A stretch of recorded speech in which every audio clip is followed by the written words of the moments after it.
Japanese whiskey. I mean, for decades now, that name has meant meticulous craftsmanship, incredible quality, and, let's be honest, some seriously high prices. It's a spirit that's built on this legendary foundation of tradition. But what if I told you that very foundation is at the center of a huge debate? One that puts 100 years of perfection up against 500 years of history. Yeah, let's pour a glass and get into it. So, check out this quote from a whiskey expert. This one sentence really cuts right to the heart of the whole thing. It's suggesting that some of the most authentic Japanese spirits out there are now legally not even allowed to call themselves Japanese whiskey. So how on earth did we get here? Well, to figure that out, we've got to go back to the very beginning. And that beginning, it really starts with one guy, Masataka Taketsuru. This is the man. He's widely considered the modern father of Japanese whiskey, the visionary who literally traveled halfway across the globe to bring this legendary craft back home. Okay, so picture this. It's the early 1920s, and Taketsuru heads to Scotland, basically the mecca of whiskey. He works at distilleries like Hazelburn, just soaking up every single detail of the Scottish method. He brings all that knowledge back to Japan, first helping to get the famous Yamazaki distillery off the ground in 1923. But you know how these things go, there was a falling out, he was a real purist, which led him to start his own rival distillery, the legendary Nikka. And this split? It became the foundation for the entire industry. You had Suntory's Yamazaki on one side, Taketsuru's Nikka on the other. It was a hard split, creating these two rival giants with, and I mean this, zero collaboration. Both of them were built on those Scottish principles that Taketsuru had mastered. And so, the Scottish DNA became the identity of Japanese whiskey for almost a century. But behind the scenes, a problem was brewing. Yeah, see, all that rapid growth and global fame came with a hidden cost.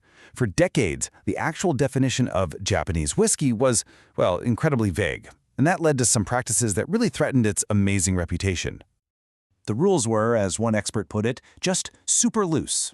So loose, actually, that this lack of a clear definition created a massive problem with where the whiskey was really from. It forced everyday people to ask a very, very basic question. And here it is, the industry's not-so-secret secret. For years, some producers were literally buying whole barrels of aged scotch, shipping them to Japan, and then just bottling it and slapping on a Japanese label. It was this weird open secret that just had to be dealt with if the whole category was going to keep its integrity. So finally, in 2021, the Japan Spirits and Liquors Makers Association stepped in.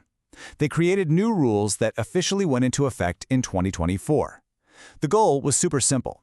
Let's finally define what makes Japanese whiskey Japanese. And, on the surface, the rules seemed like the perfect solution. The new rules started with pure common sense. The whiskey has to be fermented, distilled, aged, and bottled in Japan. Right. That finally stops people from just relabeling foreign booze. Everybody agreed this was a great, necessary fix.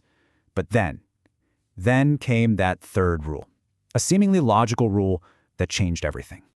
The rule requires using malted grain. Now, that seems totally logical, right? I mean, Taketsuru built the entire industry on the Scottish model, where malted barley is king. But this one requirement, this one rule designed to protect a 100-year-old tradition, well, it ended up kicking a much, much older one to the curb. Because in solving one problem, the new regulations created this whole other fascinating one. They basically drew a legal line in the sand, and it left an entire category of ancient, homegrown Japanese spirits on the outside looking in. 500 years. That's how old the tradition is that got left out. We are not talking about a few experimental distilleries here. We are talking about half a millennium of distilling history in Japan, history that was happening for centuries before Taketsuru ever even set foot in Scotland. And at the very heart of this tradition is a uniquely Japanese technique. Koji. It's this special mold, and believe me, it is the magic behind so many of Japan's most iconic flavors. I'm talking everything from soy sauce to sake. So instead of malting grain with heat, they use koji to work on rice, breaking down starches into sugar so it can ferment.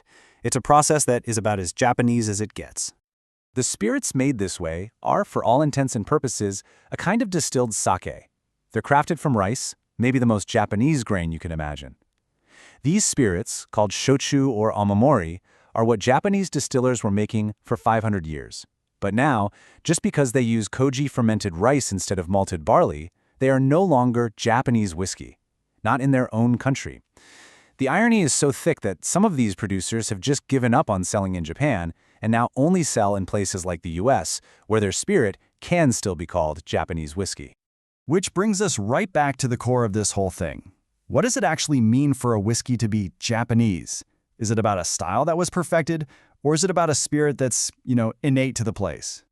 Look, you can see the two competing ideas right here, side by side. In one corner, you've got the legally defined Japanese whiskey. It's a 100-year-old tradition born from copying Scottish methods with malted barley. In the other corner, you have a 500-year-old tradition born from a homegrown technique, koji fermentation, using the nation's most iconic grain, rice. One is an act of masterful adoption, the other is a product of pure local origin.